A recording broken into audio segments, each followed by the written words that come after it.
હવે આપણો આગળનો ટોપિક છે monetary policy in present day India. ભારતની અંદર અત્યારે આ જે મોનેટરી પોલિસી જે છે એનો શું કઈ રીતે ચાલે છે એની પહેલાં આપણે જોઈ લઈએ કે ભારતની અંદર છેલ્લા થોડા સમયથી રેપો રેટનો ટ્રેન્ડ કઈ રીતે રહેલો છે. તો રેપો રેટ શરૂઆતમાં 2008ની આજુબાજુમાં જોઈએ તો એ 9ની આજુબાજુમાં હતો, 9%ની આજુ, પછી 8% થયો, પછી 5%, 4.75%, 5%, 6%, 8.5%, એવી રીતે અત્યારે જે છે એ કંઈક અહીંયા 6.50%ની આજુબાજુમાં છે. આ શા માટે સમજવું જરૂરી છે? કારણ કે અમુક વાર જે છે સ્ટેટમેન્ટ પ્રિલિમ્સમાં એવા મૂકેલા હોય છે કે રેપો રેટ જે છે છેલ્લા 10 વર્ષની અંદર સ્ટેડીલી ઇન્ક્રીઝિંગ તાત્કાલિક વધી રહ્યો છે અથવા સ્ટેડીલી ડિક્રીઝિંગ તાત્કાલિક ઘટી રહ્યો છે. તો ભાઈ ના, એવું કંઈ છે નહીં. અહીંયા ઘડીક ઘટે છે, ઘડીક વધે છે અને ઘડીક ઘટે છે અને વધે છે ને એવું થાય છે. એટલે કે સ્ટેડીલી ઇન્ક્રીઝિંગ કે સ્ટેડીલી ડિક્રીઝિંગ વાળા વિધાન જે છે એ ખોટા પડી જશે. આ એની માટે જરૂરી હતું. હવે બીજી વાત કરીએ કે કોઈ પણ દેશની, દુનિયાનો કોઈ પણ દેશ હોય તો એની મોનેટરી પોલિસી જે છે, મોનેટરી પોલિસી એ કઈ રીતે બની શકે? તો 3 સ્ટ્રેટેજી, 3 વસ્તુના આધારે જે છે એ બની શકે. મોનેટરી પોલિસી એટલે આપણે ઓલરેડી વાત થઈ ગયેલી છે. એક તો મોનેટરી પોલિસી આવે અને એક તો ફિસ્કલ પોલિસી આવે. ફિસ્કલ પોલિસી જે તે દેશની સરકાર એટલે કે ફાઇનાન્સ મિનિસ્ટર, નાણામંત્રી બનાવે, જ્યારે મોનેટરી પોલિસી RBI એટલે કે જે તે દેશની સેન્ટ્રલ બેંક બનાવે. તો આ જે 3 સ્ટ્રેટેજી, 3 રીત કઈ છે એ આપણે જોઈએ. પહેલી રીત એ છે કે એક્સચેન્જ રેટ સ્ટેબિલિટી એટલે કે વિનિમય દર સ્થિરતા. ઘણા બધા દેશો, ખાસ કરીને નાના દેશો, ખાસ કરીને એવા દેશો કે જે એક્સપોર્ટ ઓરિએન્ટેડ હોય એટલે કે જેના દેશનો મુખ્ય ઉદ્દેશ્ય એક્સપોર્ટ વધારવાનો હોય એટલે કે વિદેશમાં માલ વેચવાનો હોય, વિદેશમાં માલ સામાન વેચવાનો હોય, સેવાઓ વેચવાનો હોય. જેમ કે સિંગાપોર એવો છે કે જેમાં એક્સપોર્ટ ઓરિએન્ટેડ દેશ. તો એ દેશ જે છે ને એ એક્સચેન્જ રેટ સ્ટેબિલિટી આ પ્રકારની મોનેટરી પોલિસી જે છે એનું પાલન કરતા હોય છે, એનો ઉપયોગ કરતા હોય છે. They want to keep their local currency at a certain rate against US dollar to boost export. આના અંતર્ગત કેવું કરે? આ એક્સચેન્જ રેટ સ્ટેબિલિટી અંતર્ગત મોનેટરી પોલિસીની જ્યારે મીટિંગ થાય, જે તે દેશની સેન્ટ્રલ બેંક આની મીટિંગ કરે ત્યારે એ લોકો ખાસ શું ધ્યાન રાખે? ભારતની અંદર તો આપણે ઇન્ફ્લેશનનું ધ્યાન રાખીએ છીએ, પરંતુ આ લોકો ઇન્ફ્લેશનનું ન ધ્યાન રાખતા હોય. કયા? તો કે સિંગાપોર અને એક્સપોર્ટ ઓરિએન્ટેડ કન્ટ્રીઝ એ એક્સચેન્જ રેટ સ્ટેબિલિટીનું ધ્યાન રાખતા હોય. એક્સચેન્જ રેટનો મતલબ શું? એક્સચેન્જ રેટનો મતલબ એ થાય કે જે તે દેશનું ચલણી નાણું, આપણું રૂપિયો છે, આ ચલણી નાણું વિદેશની બીજી કોઈ પણ કરન્સી જે છે એની સરખામણીમાં એનું મૂલ્ય કેટલું છે. ફોર એક્ઝામ્પલ સમજો કે આપણે અમેરિકાનું લઈ લઈએ ડોલર, તો રૂપિયાનું ડોલરની સરખામણીએ મૂલ્ય 70ની આજુબાજુ હોય છે, 70ની આજુબાજુ. $1 એટલે કે 70 રૂપિયાની આજુબાજુ. તો આ જે એક્સચેન્જ રેટ જે છે એ જે તે દેશની બેંક નક્કી કરે, જે તે દેશની બેંક નક્કી કરે અને એના આધારે જે છે એ પોતાની મોનેટરી પોલિસી કમિટી જે છે એ નક્કી કરે. શું ભારત આનો ઉપયોગ કરે છે? તો કે ના, ભારત આનો ઉપયોગ કરતું નથી, પરંતુ આનો ઉપયોગ સિંગાપોર અને બીજી એક્સપોર્ટ ઓરિએન્ટેડ દેશ જે છે એ કરે છે. બીજી મોનેટરી પોલિસી કઈ રીતે નક્કી થઈ શકે? બીજી મોનેટરી પોલિસી નક્કી થઈ શકે મલ્ટીપલ ઇન્ડિકેટર શું? આના અંતર્ગત સેન્ટ્રલ બેંક જે તે દેશની કેન્દ્રીય બેંક કોશિશ કરે છે to focus on economic growth. Multiple ઇન્ડિકેટરની અંદર જ્યારે મોનેટરી પોલિસીની મિટિંગ થાય ત્યારે મોનેટરી પોલિસી એટલે કે જે તે દેશની સેન્ટ્રલ બેંક એવી કોશિશ કરે છે કે ઇકોનોમિક ગ્રોથ થઈ જાય, એ દેશનો ઇકોનોમી આગળ વધે, એમ્પ્લોયમેન્ટ, બધા લોકોને રોજગાર મળે, ઇન્ફ્લેશન કંટ્રોલમાં રહે, એક્સચેન્જ રેટ જે છે એ સ્ટેબિલાઇઝેશન થાય. એટલે કે ઘણી બધી વસ્તુ જે છે એ એક જ હાથે કરવાની કોશિશ કરવામાં આવે. મલ્ટિપલ ઇન્ડિકેશનનો મતલબ શું? કે ઘણી બધી વસ્તુ એક હારે કરવામાં આવે. આ ઓલા જેવી વસ્તુ છે કે ડોક્ટર સ્ટ્રેન્જના ઘણી બધી વાર છે કેટલાય બધા હાથ બતાવતો હોય છે કે ઓલું કરી નાખું, પેલું કરી નાખું, એક તીરથી 2 નિશાન. આમાં આ એક પ્રકારની એવી પોલિસી છે કે જેમાં મોનેટરી પોલિસી જે છે એ એક જ તીરથી ઘણા બધા નિશાન મારવાની કોશિશ કરે કે એક જ તીર મારીને ઇકોનોમિક ગ્રોથ થઈ જવું જોઈએ, એમ્પ્લોયમેન્ટ થઈ જવું જોઈએ, ઇન્ફ્લેશન એ કંટ્રોલમાં આવી જવું જોઈએ અને એક્સચેન્જ રેટ સ્ટેબિલાઇઝેશન આ થઈ જવું જોઈએ.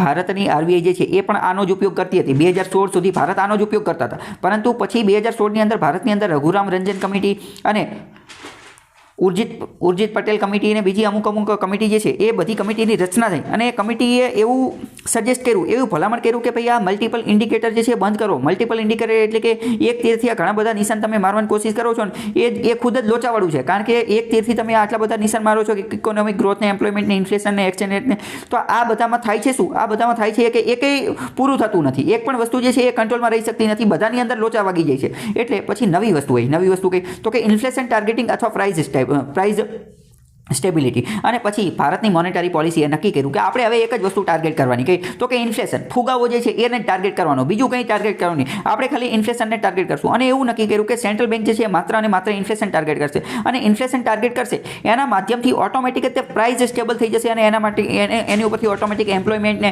એક્સચેન્જ રેટને, એ બધું ઇકોનોમિક ગ્રોથને એ બધું ઓટોમેટિક સ્ટેબલ થઈ જશે. મલ્ટિપલ ઇન્ડિકેટરમાં બધું એક સાથે જોવામાં આવે. ભારત 2016 સુધી એ કરતું હતું, પરંતુ હવે ભારતની મોનેટરી પોલિસી કોને ટાર્ગેટ કરે છે? માત્ર અને માત્ર ઇન્ફ્લેશનને ફુગાવાને ટાર્ગેટ કરે છે. પ્રાઇસ સ્ટેબિલિટી પૈસા કોઈ વસ્તુની કેટલી કિંમત હોવી જોઈએ એને જ ટાર્ગેટ કરે છે. Central bank only aims to keep inflation control. આના માધ્યમથી સેન્ટ્રલ બેંક માત્ર અને માત્ર ઇન્ફ્લેશન ફુગાવો ભાવ વધારો એને કંટ્રોલ કરે છે. ધ્યાન અધર ઇન્ડિકેટર અને એની ઉપરથી આ ઇન્ફ્લેશનના માધ્યમથી બીજા બધા ઇન્ડિકેટરો જેમ કે ગ્રોથ, જેમ કે એમ્પ્લોયમેન્ટ, જેમ કે એક્સચેન્જ રેટ એ ઓટોમેટિકલી એની સાથે જે છે એ એની લાઇનમાં આવી જાય છે, એની સમકક્ષ આવી જાય છે. આ પ્રકારનું મોડેલ જે છે એ વેસ્ટર્ન નેશન, પશ્ચિમના દેશો જે છે, યુરોપના દેશો, અમેરિકાના દેશો અહીંયા સફળ હતું. એટલે ભારતના જે ઉર્જિત પટેલ કમિટી હતી એણે પણ 2013-14ની અંદર રિપોર્ટ આપ્યો અને ભારતને એવી ભલામણ કરી કે આપણે ત્યાં આવી વસ્તુ જે છે ચાલુ કરવી જોઈએ. એટલે 2016 ઓક્ટોબરથી આપણે પણ જે છે આરબીઆઈ એક્ટ સેક્શન 45ની અંદર સુધારો કરીને આપણે પણ આ ઇન્ફ્લેશન ટાર્ગેટિંગનો ઉપયોગ કરી લીધો. ફરીથી એકવાર રિવાઇઝ કરી લઈએ કે કોઈ પણ દેશની મોનેટરી પોલિસી જે છે એ 3 રીતે બનતી હોય. કાં તો એક્સચેન્જ રેટને ધ્યાનમાં રાખીને, એક્સચેન્જ રેટ એટલે કે રૂપિયા અને ડોલરને ધ્યાનમાં રાખીને, રૂપિયા અને પાઉન્ડને ધ્યાનમાં, એટલે કે જે તે વિદેશી દેશની કરન્સી જે છે એને ધ્યાનમાં રાખીને. બીજું મલ્ટિપલ ઇન્ડિકેટર એટલે કે ઇકોનોમિક ગ્રોથને, એમ્પ્લોયમેન્ટને, ઇન્ફ્લેશન કંટ્રોલને, એક્સચેન્જ રેટને આ બધાને ધ્યાનમાં રાખીને બનતી હોય. ભારત પહેલાં આનો ઉપયોગ કરતું હતું, 2016થી આપણે બંધ કરી નાખ્યું. ત્રીજી વસ્તુ એ કે ઇન્ફ્લેશન ટાર્ગેટ માત્ર અને માત્ર ફુગાવાને ટાર્ગેટ કરવાનો હોય તો ભારત આનો ઉપયોગ કરે છે.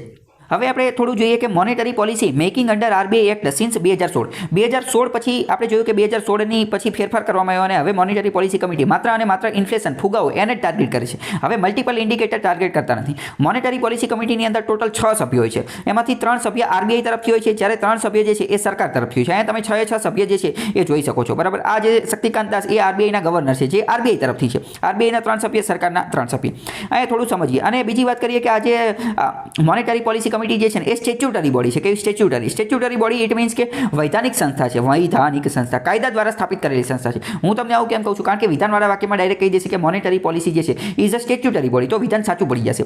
હવે આરબીઆઈ તરફથી 3 સભ્ય જે છે એમાં કોણ હશે? તો કે આરબીઆઈના ગવર્નર એ એના એક્સ ઓફિશિયો ચેરમેન હશે. આ ઉપરાંત આરબીઆઈના ડેપ્યુટી ગવર્નર એ પણ મોનેટરી પોલિસીના જે છે એ સભ્ય છે. પછી 1 પર્સન નોમિનેટેડ બાય આરબીઆઈના સેન્ટ્રલ બોર્ડ. આરબીઆઈના સેન્ટ્રલ બોર્ડ તરફથી એક વ્યક્તિ જે છે એને નિમણૂક કરવામાં આવશે. આ 3 કોણ હશે? આરબીઆઈ તરફથી. સરકાર તરફથી કોણ છે? તો કે સરકાર તરફથી અત્યારે એક ડોક્ટર ચેતન ઘાટે છે, જે ઇન્ડિયન સ્ટેટિસ્ટિકલ ઇન્સ્ટિટ્યૂટના સભ્ય છે. ડોક્ટર પામી દુઆ છે કે જે દિલ્હી સ્કૂલ ઓફ ઇકોનોમીના સભ્ય છે. અને ડોક્ટર રવિન્દ્ર એચ ધોળકિયા જે ઇન્ડિયન ઇન્સ્ટિટ્યૂટ ઓફ મેનેજમેન્ટ જે અમદાવાદમાં આવેલું છે એના જે છે એ હેડ છે. આ 3 આવી રીતે વર્ક કરે છે. આરબીઆઈ તરફના સભ્યોમાં જોઈએ કે એમનો સમયગાળો જે છે એ કેટલો હોય? તો કે એક્સ ઓફિશિયો જોબ ટેન્યોર. આરબીઆઈના જેટલા આરબીઆઈના 3 મેમ્બર જે છે એ હકીકતમાં એક્સ ઓફિશિયો હોય. એક્સ ઓફિશિયોનો મતલબ શું? આરબીઆઈના સભ્ય બને એટલે ઓટોમેટિક મોનેટરી પોલિસીના સભ્ય બની જાય. તો આરબીઆઈમાં જેટલા સમય સુધી એ નોકરી કરતા હોય ને એટલો સમય એ મોનેટરી પોલિસીમાં કાર્યરત રહી શકે.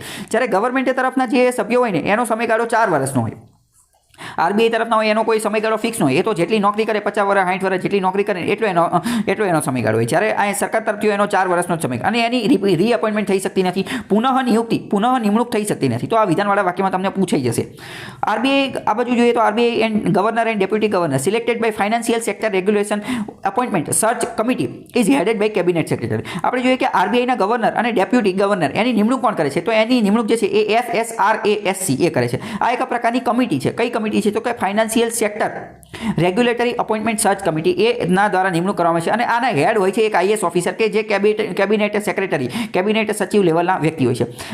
આ financial sector regulatory appointment search committee એનું નામ યાદ રાખી લેજો, કારણ કે યુપીએસસીમાં પ્રશ્ન પૂછાઈ ગયો છે કે આરબીઆઈના ગવર્નર અને ડેપ્યુટી ગવર્નરની નિમણૂક કોણ કરે છે? તો આ કમિટી જે છે એ કરે છે અને એના હેડ કેબિનેટ સેક્રેટરી હોય છે.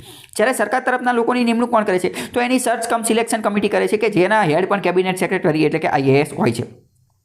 હવે મોનેટરી પોલિસીની થોડી વાત કરીએ તો આ મોનેટરી પોલિસીની મિટિંગ શરૂ કરવા માટે ઓછામાં ઓછા 4 સભ્યો હોવા જોઈએ. એટલે કે એનું કોરમ 4 જણાનું હોવું જોઈએ. જો 4 જણા આવ્યા હોય તો જ મિટિંગ થાય. માની લો કે 1 તારીખે 1 જાન્યુઆરીએ મિટિંગ કરવાની છે, બરાબર, અને 2 જણા આવ્યા છે, બીજા 4 જણા જે છે એ તો ગેરહાજર છે, તો મિટિંગ શરૂ જ ન થઈ શકે. કોરમ ઓછામાં ઓછું 4 જણો હોવો જોઈએ, ઇન્ક્લુડિંગ ગવર્નર. પાછું ગવર્નર હોવો જોઈએ, આરબીઆઈનો ગવર્નર તો હોવો જ જોઈએ.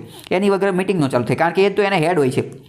Legally required to hold minimum 4 meeting in a year. આ કાયદાકીય રીતે એવું નક્કી કરવામાં આવેલું છે કે 1 વર્ષની અંદર 4 વાર મિટિંગ જે છે એનું આયોજન કરવાનું. પરંતુ આરબીઆઈ વાળા દર 2 મહિને 1 વાર કરી નાખે છે. દર 2 મહિને 1 વાર મિટિંગ કરે એટલે કે વર્ષની અંદર કેટલી વાર? 6 વાર મિટિંગ થઈ જાય. પરંતુ કાયદાકીય દ્રષ્ટિએ જે છે એ એવું નક્કી કરેલું છે કે વર્ષની અંદર 4 વાર ભેગા થવાનું. 4 વાર. જો આમાં તમને કઈ રીતે કન્ફ્યુઝ કરશે? વિધાનવાળા વાક્યમાં એવું મૂકી દેશે કે આરબીઆઈની મોનેટરી પોલિસીની મિટિંગ જે છે એ કાયદાકીય રીતે વર્ષમાં 6 વાર થવી જરૂરી છે. તો તમે વિચારશો હા સાચી વાત, કે દર 2 મહિને ભેગા થાય છે, તો દર 2 મહિને ભેગા થાય છે તો વર્ષમાં 6 વાર ભેગા થશે. એ વિધાન સાચું કરી નાખશું. પરંતુ એ વિધાન ખોટું છે. આરબીઆઈ વાળા 2 મહિને ભેગા થાય છે 6 વાર, પણ એનો મતલબ એવું નથી કે કાયદાકીય રીતે છે. કાયદાકીય રીતે તો ખાલી 4 વાર ભેગા થવાનું જ કીધું છે. In practice they meet a 2 month by monthly monetary policy. અહીંયા મેં કીધું એ જ આપેલું છે. Repo rate, policy rate, benchmark rate, આ બધી વસ્તુ જે છે એ મેજોરિટી વોટથી નક્કી કરવામાં આવે છે. રેપો રેટને નક્કી કોણ કરે? તો જે ટોટલ 6 જણા બેઠા હોય એ 6માંથી જે મેજોરિટી કહે 4 જણા હા પાડે તો જે છે નિર્ણય લઈ લેવામાં આવે. અને માની લો કે ત્રણ ટાઈ થાય તો માની લો કે કોઈ વ્યક્તિ એમ કહે કે રેપો રેટમાં વધારો કરો, 4 જણા એમ કહે છે કે વધારો કરો અને 2 જણા એમ કહે કે રેપો રેટમાં ઘટાડો કરો અથવા એમ નેમ રહેવા દો, તો આ 4 જણાનો જે બહુમતી જે છે એના કારણે નિર્ણય લેવાય. પરંતુ 3 જણા એમ કહે કે વધારો કરો અને 3 જણા એમ કે ઘટાડો કરો તો 50-50 થાય તો આવા કેસની અંદર આરબીઆઈનો ગવર્નર જે છે એ કાસ્ટિંગ વોટ આપે છે. કાસ્ટિંગ વોટ એટલે કે એક એક્સ્ટ્રા વોટ જે છે એક્સ્ટ્રા વોટ આપે છે. પરંતુ આની અંદર આ જે આરબીઆઈના ગવર્નરનો જે કાસ્ટિંગ વોટ જે છે ને એ સ્પીકરના વોટ જેવો નથી. સ્પીકરનો વોટ તો ક્યારે હોય? તો કે સ્પીકરનો વોટ તો જ્યારે જે છે ને એ સ્પીકર ક્યારે વોટ આપે કે જ્યારે ટાઈ થાય ને ત્યારે જ આપે. પરંતુ આમાં એવું ન હોય. આરબીઆઈનો ગવર્નર એક રીતે 2 વોટ આપી શકે. પહેલો વોટ તો જ્યારે નિર્ણય લેવાનો હોય ત્યારે આપે અને બીજો વોટ ક્યારે આપે? બીજો વોટ ત્યારે જ આપે. બીજો વોટ ત્યારે જ આપે કે જ્યારે જે છે એ ટાઈ થાય. બાકી પહેલાં તે વોટ તો આપે જ છે. બાકી સ્પીકરમાં તો કેવું કે ખાલી ટાઈ થાય ત્યારે જ વોટ આવે. પરંતુ અહીંયા એવું હોતું નથી. એક રીતે આરબીઆઈના ગવર્નરને 2 વોટ આપવાની પરમિશન સુવિધા જે છે એ ઉપલબ્ધ કરાવવામાં આવે છે. બીજી વાત કરીએ કે આની અંદર આ મોનિટરી પોલિસીની અંદર ટ્રાન્સપરન્સી અને એકાઉન્ટેબિલિટી, પારદર્શિતા અને જવાબદેહિતા જળવાઈ રહે એની માટે government can send message only in writing. સરકારે માત્ર અને માત્ર જે છે લેખિતમાં જ બધી સૂચના આપવાની, બધી વસ્તુ લેખિતમાં જ આપવાની. બીજું, કમિટીએ જે છે એ આનું જે publish its minute of the meeting report, એક રિપોર્ટ રજૂ કરવામાં આવે મોનિટરી પોલિસી કમિટી દ્વારા. એ મિટિંગનું નામ હોય એ રિપોર્ટનું નામ હોય મિનિટ ઓફ ધ મીટિંગ. એટલે કે આખી મિટિંગની અંદર શું વાત થયેલી છે ને એ બધું એની અંદર લખેલું હોય. કયા વ્યક્તિએ કયા સભ્યએ શું મત આપ્યો એ લખેલું હોય. આપણે ટોટલ 6 જણા છે, 3 સરકારના 3 આરબીઆઈ, તો બધાએ શું મત આપેલો ને એમના વિચારો એની અંદર લખેલા હોય. દર મહિનાની 14 તારીખે જે છે એ નક્કી કરેલી હોય છે. ઇન્ફ્લેશન ટાર્ગેટ જે છે એ ડિસાઇડ કોણ કરે છે? આ પણ મેઇન વસ્તુ છે. ઇન્ફ્લેશન ટાર્ગેટ જે છે એ નક્કી કરવાનું કામ જે છે યુનિયન ગવર્મેન્ટ, કેન્દ્ર સરકાર કરે છે. ઘણા બધા લોકોને આ કન્ફ્યુઝન હોય છે કે ઇન્ફ્લેશન ફુગાવો જે છે એને ટાર્ગેટ કરવાનું, નક્કી કરવાનું કામ જે છે એ આરબીઆઈ કરે છે. આરબીઆઈ નથી કરતી. આરબીઆઈ મોનેટરી પોલિસી દ્વારા એને ખાલી જાળવી રાખવાનું કામ કરે છે, એને જાળવવાનું કામ કરે છે. જ્યારે પહેલી જ વાર જ્યારે ઇન્ફ્લેશન ફુગાવાને ટાર્ગેટ કરવાનું કામ કોણ કરે છે? યુનિયન ગવર્મેન્ટ, કેન્દ્ર સરકાર જ કરે છે, કેન્દ્ર સરકાર. પરંતુ કેન્દ્ર સરકાર એ જે છે એ નક્કી કરવા માટે, એ ટાર્ગેટ નક્કી કરવા માટે આરબીઆઈના ગવર્નર સાથે કન્સલ્ટેશન, વાટાઘાટો કરે છે અને પછી આરબીઆઈ જે છે એને જાળવી રાખે છે. ટૂંકમાં નક્કી કરવાનું target decided by union government અને આરબીઆઈના ગવર્નર એની હેલ્પ કરે છે. અત્યારનો ટાર્ગેટ કેટલો છે? અત્યારનો ટાર્ગેટ સીપીઆઈ અનુસાર 2 થી 6% અંદર છે. આપણે ફુગાવો કેટલો રાખવાનો? તો કે 2% લઈને 6% વચ્ચે રાખવો જોઈએ. એટલે કે 4% પ્લસ ઓર -2, પ્લસ ઓર -2, 4%માંથી 2% વધઘટ થવી જોઈએ 2 થી 6%ની વચ્ચે. અને જો આ ટાર્ગેટ ફેલ થઈ જાય, જો આ મોનેટરી પોલિસીનો ટાર્ગેટ ફેલ થઈ જાય તો આવામાં ઇન્ફ્લેશન નોટ, એટલે કે ભાવ વધારો ફુગાવો 2% થી 6%ની વચ્ચે ન રહે સતત 3 ક્વાર્ટર સુધી, એટલે કે સતત 9 મહિના સુધી જો ન રહે તો કમિટીએ પોતાનો રિપોર્ટ સરકારને લેખિતમાં આપવો જોઈએ અને સરકારને આ મોનેટરી પોલિસી કમિટીએ લેખિતમાં જણાવવું જોઈએ કે સરકારે કયા પગલાં લેવા જોઈએ અને સરકારે કયા કારણોના કારણે આ જે છે કયા એવા કારણો હતા જેના કારણે આ ફુગાવો જે છે એ ખૂબ જ વધી ગયો, 6% કરતાં વધી ગયો અથવા ખૂબ જ ઘટી ગયો, 2% કરતાં ઘટી ગયો. એના કારણો, એના રીઝન જણાવવાના અને એની રેમિડીઝ, એના ઉપચાર જે છે એ પણ જણાવવાના.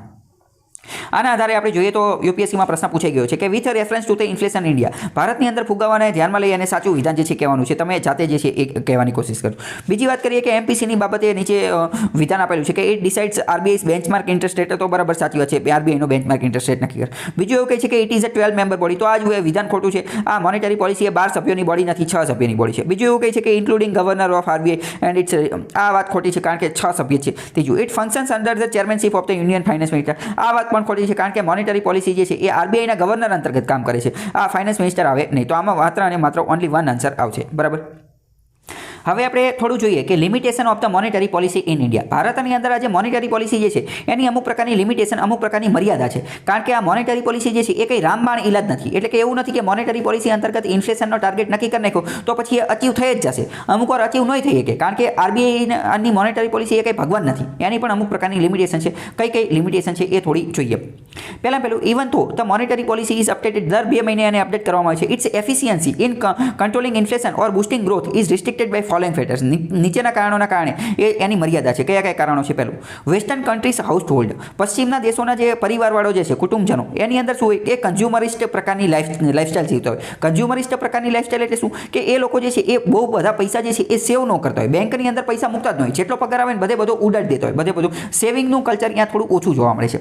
સો their bank borrow more quantum of money from US federal reserve and European central bank. એટલે આવા કેસની અંદર શું થાય? આવા કેસની અંદર સમજો કે યુરોપના દેશો શું કરે છે અથવા તો વેસ્ટર્ન કન્ટ્રી શું કરે છે કે લોકો પાસે જેટલો પગાર આવે ને 10,000 પગાર આવ્યો તો બધો ઉપાડી દે, બધો ઉડાડી દે, બધો વાપરી નાખે, કોઈ પણ પ્રકારનું સેવિંગ કરતા નથી. ઇટ મીન્સ શું? સેવિંગ કરતા નથી ઇટ મીન્સ કે એ લોકો બેંકની અંદર પૈસા જમા કરાવતા નથી, બેંકની અંદર ડિપોઝિટ કરતા નથી. બેંકની અંદર ડિપોઝિટ કરતા નથી એટલે કે બેંક પાસે પૈસા નથી. બેંક પાસે પૈસા નથી ઇટ મીન્સ કે બેંકે લોનમાં પૈસા દેવા માટે શું કરવું પડશે? યાની જે ફેડરલ બેંક જે છે, યાની ફેડરલ એટલે કે યાની રિઝર્વ બેંક, યાની આરબીઆઈ, યાની જે સેન્ટ્રલ બેંક જે છે એની પાસેથી પૈસા ઉધાર લેવા પડશે, ત્યાંથી પૈસા ઉધાર લેવા પડશે. પરંતુ ભારતની અંદર એવું નથી. ભારતની અંદર સેવિંગનું કલ્ચર છે. સેવિંગનું કલ્ચર છે એનો મતલબ શું? કે ભારતની અંદર જેટલો પગાર આવતો હોય તો એમાંથી થોડાક પૈસા લોકો સેવ કરતા હોય છે, થોડાક પૈસા બચાવતા હોય છે, સેવિંગ કરતા હોય છે. અને આ સેવિંગ કરેલા પૈસા ક્યાં મૂકે? આ સેવિંગ કરેલા પૈસા જે છે એ લોકો ક્યાં મૂકે? તો કે બેંકની અંદર મૂકે. એટલે બેંક પાસે ઓલરેડી કેશ પડ્યા જ હોય છે. બેંક પાસે શું હોય છે? બેંક પાસે લોકોના પૈસા પડેલા હોય છે. એટલે બેંકે વારંવાર આરબીઆઈ પાસે હાથ લાંબો કરવો પડતો નથી. બેંકે જો કોઈને લોન આપવા હોય તો આજે લોકોના પૈસા જે છે એમાંથી લોન આપી દે.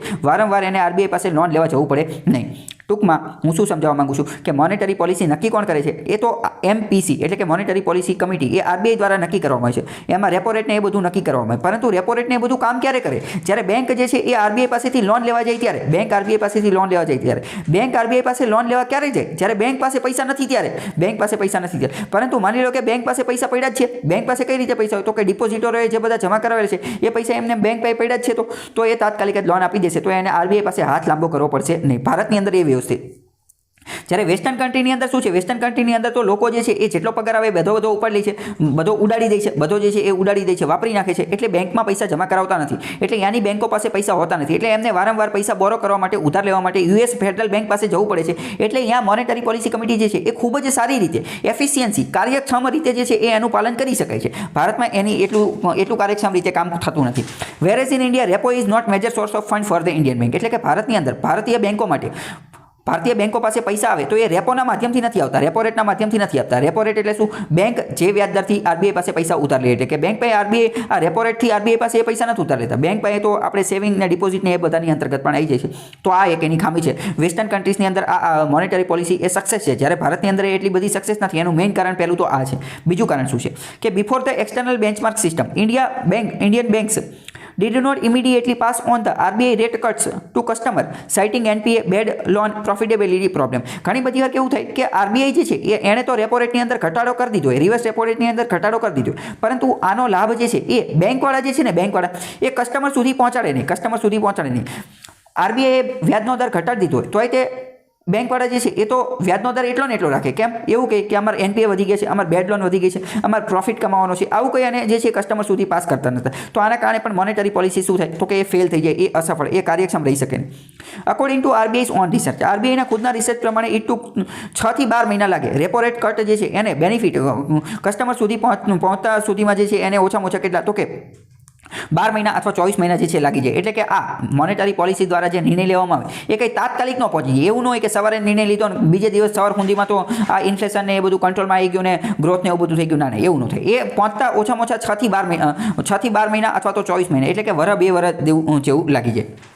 બીજું, poor management in public sector bank. ભારતની સરકારી બેંકોની અંદર જે છે એ મેનેજમેન્ટ કેવું છે? એકદમ ખરાબ છે. બધું લાલ ફીતા સાઈન, બધા શેઠ જેમ મોજમાં બોસ જેમ જે છે એ ફરતા હોય. બીજું વાત કરીએ કે સ્કેમ ને એવું બધું થતું હોય, વારંવાર જીનેન્દ્રીને લોન દેતો હોય. એનપીએનો એનો રેશિયો જે છે એ પણ વધુ હોય, જ્યારે વિદેશમાં આવું છે નહીં. એટલે છે પણ ઓછા પ્રમાણમાં છે. સ્કેમ પ્રાઇવેટ સેક્ટર બેંકની અંદર પણ સ્કેમ થતા હોય, એનપીએ ને બધું વધુ હોય. આના કારણે એનપીએ મોનેટરી પોલિસી જે છે એ યોગ્ય રીતે કામ કરી શકતી નથી. મોનેટરી પોલિસી યોગ્ય રીતે ક્યારે કામ કરે? કે જ્યારે બેંકો વ્યવસ્થિત કામ કરતી હોય, કાર્યક્ષમ રીતે કામ કરતી હોય, કૌભાંડ ને એવું બધું ન થતું હોય, ત્યારે એનપીએ વ્યવસ્થિત કામ કરી, ત્યારે એમપીસી વ્યવસ્થિત કામ કરી શકે. આગળ વાત કરીએ સપ્લાય સાઇડ ઇસ્યુ. ઘણી બધી વાર કેવું થતું હોય કે ભારતની અંદર જે ફુગાવો જે છે, ઇન્ફ્લેશન જે છે એ વધી ગયો હોય અથવા ઘટી ગયો હોય, એની પાછળનું કારણ બેંક અથવા લિક્વિડિટી ન હોય, માર્કેટની અંદર પૈસા ન હોય. પરંતુ ઘણી બધી વાર શું હોય કે અલ નીનો અથવા પુઅર મોન્સૂન, ખરાબ ચોમાસાના કારણે, ક્રોપ પ્રોડક્શનના કારણે, ફૂડ ઇન્ફ્લેશનના કારણે, વોર યુદ્ધના કારણે, જીઓ પોલિટિકલ ઇસ્યુના કારણે, ક્રૂડ ઓઇલના ભાવ વધવાના કારણે, રો મટીરિયલના ભાવ વધવાના કારણે, આ બધી વસ્તુના કારણે ઇન્ફ્લેશન જે છે વધી ગયું એવું હોઈ શકે. તો પછી આમાં કંઈ આરબીઆઈ ન કરી શકે. આરબીઆઈ કાન્ટ કંટ્રોલ તેમ. આ બધું આરબીઆઈને હાથમાં નથી. આ આરબીઆઈની પરે છે. એ બધી વસ્તુ આરબીઆઈની પરે છે. આગળ વાત કરીએ કે while cheap loan can boost consumption. RBI જ્યારે સસ્તી લોન આપશે તો સસ્તી લોનના કારણે કન્ઝપ્શન એટલે કે વપરાશ વધશે, ઇન્વેસ્ટમેન્ટ અને ગ્રોથ જે છે એ પણ વધશે. But because of poor monsoon fear, પરંતુ ઘણી બધી વાર પુઅર ખરાબ ચોમાસું આવી જાય અથવા ઓઇલ પ્રાઇસ જે છે એ બધી વસ્તુના કારણે જે છે એ ઘણી બધી વાર આ વસ્તુ જે છે એ થઈ શકતી નથી અને ઇકોનોમિક ગ્રોથ જોઈએ એવો થતો નથી. તો આ બધી વસ્તુ આપણે જોઈ લીધી કે આરબીઆઈ જે છે એની તરફથી શું શું વાંધો છે કે જેના કારણે મોનિટરી પોલિસી જે છે એની મર્યાદા કઈ કઈ છે. બીજી વાત કરીએ કે સરકાર તરફથી શું શું વાંધા છે. સરકાર ઘણી બધી વાર જે છે એ સરકારનું ફિસ્કલ ડેફિસિટ ખૂબ જ વધારે હોય છે. ફિસ્કલ ડેફિસિટ એટલે કે સરકારનું દેણું ખૂબ વધી ગયું હોય છે. સરકાર વધુને વધુ પૈસા જે છે એ ઉઘરાવતી હોય. સરકાર વારંવાર જેને તે સબસિડી દે કરતી હોય તો આના કારણે તે પૈસા જે છે અનલિમિટેડ વપરાતા હોય.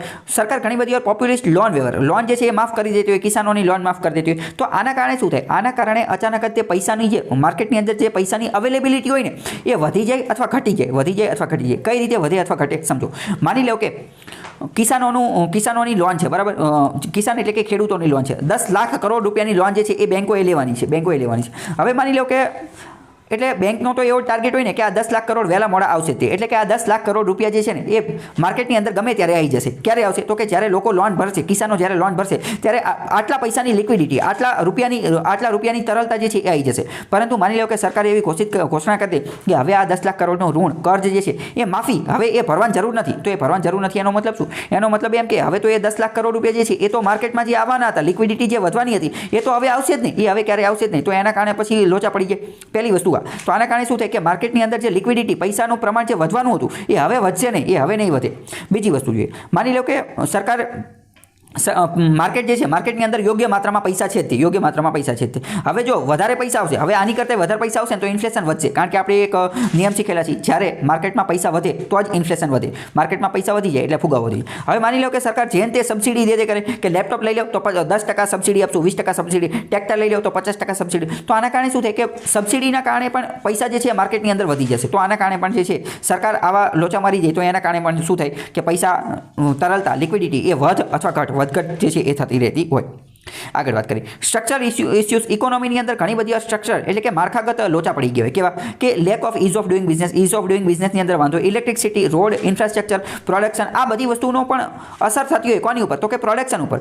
સપ્લાય એફેક્ટિંગ, આ બધી વસ્તુની પણ જે છે સપ્લાય અને પ્રોડક્શન આ બધાની અંદર લોચા પડે તો એના કારણે ઇન્ફ્લેશન જે છે, ભાવ વધારો, એ વધ અથવા ઘટ, વધારો ઘટાડો થતો રહેતો હોય. તો આમાંય પછી આરબીઆઈ કાંઈ ન કરીએ કે આરબીઆઈ પછી આપણે ખાલી આરબીઆઈ ઉપર તે એવું ન કે મોનેટરી પોલિસી જે છે એ ઇન્ફ્લેશન નક્કી કરી નાખશે એટલે પછી ઇન્ફ્લેશન કંટ્રોલમાં થઈ જશે. ઘણી બધી વાર આજે વીજળીના બિલ જે છે એ ઊંચા આવતા હોય, વીજળીની કિંમત વધુ હોય તો એના કારણે પ્રોડક્શન કોસ્ટ વધી જતી હોય તો એના કારણે ભાવ વધારો જે છે એ થતો હોય. અથવા તો સપ્લાય એફેક્ટિંગ પ્રોડક્શન, તે જે રો મટીરિયલ જે છે એ જ મોંઘું આવતું હોય. રોડ ઇન્ફ્રાસ્ટ્રક્ચર ભારતની અંદર એકદમ ખરાબ છે તો એક જગ્યાએથી બીજી જગ્યાએ માલ સામાન લઈ જવામાં તે ઘણો બધો ખર્ચો થઈ જતો હોય. ટ્રાન્સપોર્ટેશન કોસ્ટ જે છે એ વધી જતી હોય. ટ્રાન્સપોર્ટેશન કોસ્ટ વધતી હોય એના કારણે વસ્તુની કિંમત વધી જાય. વસ્તુની કિંમત વધે એટલે ઇન્ફ્લેશન વધે એટલે કે ફુગાવો વધે. તો પછી આમાં આપણે આરબીઆઈનો બ્લેમ કરીએ એકવી. આગળ વાત કરીએ કે પ્રેસન્સ ઓફ ઇન્ફોર્મલ મની લેન્ડર. ઘણી બધી વાર ઇન્ફોર્મલ મની લેન્ડર એટલે કે સાહુકારો ગામડાની અંદર અથવા શહેરની અંદર તે બીજા અમુક લોકો જે છે એ મની લેન્ડર, એમને વ્યાજખોરો હોય, વ્યાજમાં પૈસા દેતા હોય. તો આ વ્યાજમાં પૈસા દેતા હોય એની અંદર ઘણી બધી વાર બ્લેક મની તે જોવા મળતા હોય. તો આમાં તે એમના વ્યાજદર હોય તે ઊંચા નીચા એવું રહેતું હોય તો આની અંતર્ગત પણ આરબીઆઈ કંઈ કરી શકે નહીં. કારણ કે આરબીઆઈ આ મની લેન્ડર દ્વારા લોનમાં આપવામાં આવતી વસ્તુ જે છે એને કંટ્રોલ કરી શકતી નથી. એ તો આરબીઆઈની પરે છે. અને એટલે બેન્કિંગ વ્યવસ્થા હજી એટલી બધી જગ્યાએ પહોંચી નથી. ગામડાની અંદર હજી એટલી બધી જે છે એ બેંકોને એવું બધું પહોંચ્યું નથી. ટૂંકમાં આપણે શું સમજ્યા? આપણે એવું સમજ્યા કે આરબીઆઈની મોનેટરી પોલિસી કમિટી એનો મુખ્ય ઉદ્દેશ્ય શું છે કે ઇન્ફ્લેશનને ટાર્ગેટ કરવું, ઇન્ફ્લેશનને કંટ્રોલમાં રાખવું, એને ઓકાતમાં રાખવું, એને કંટ્રોલમાં રાખવું, એને નિયંત્રણ કરવું. પરંતુ ઘણી બધી વાર આરબીઆઈની મોનેટરી પોલિસી આવું કરવામાં અસફળ રહે છે. કયું કરવામાં? તો કે ઇન્ફ્લેશનને કંટ્રોલમાં રાખવાના. કયા કારણોસર? તો આ બધા 8 કારણ જોઈએ ને એ 8 કારણોસર એ ઘણી બધી વાર એ ફેલ થાય છે. હવે આના કન્ક્લુઝનમાં આપણે શું લખી શકીએ? કન્ક્લુઝન, નિષ્કર્ષમાં આપણે એવું લખી શકીએ કે monetary policy plays an important role in price stability, economic growth, job creation and social justice in any economy. Monetary policy કોઈપણ દેશના અર્થતંત્રની અંદર અહમ રોલ, મહત્વનો ભાગ, મહત્વની ભૂમિકા અદા કરે છે.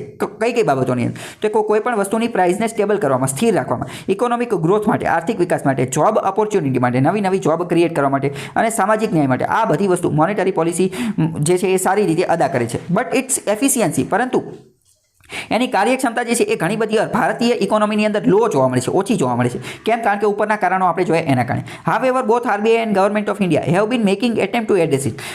સરકાર અને આરબીઆઈ બંને એવી કોશિશ કરી રહી છે કે ઉપર જેટલી પણ સમસ્યા દર્શાવેલી છે એનાથી નિજાત પાડવામાં આવે, એનાથી છુટકારો પાડવામાં આવે અને જેના કારણે આપણે જે છે એ એનપીએનો એ બધાનો પ્રોબ્લેમ જે છે એ સોલ્વ કરી શકીએ.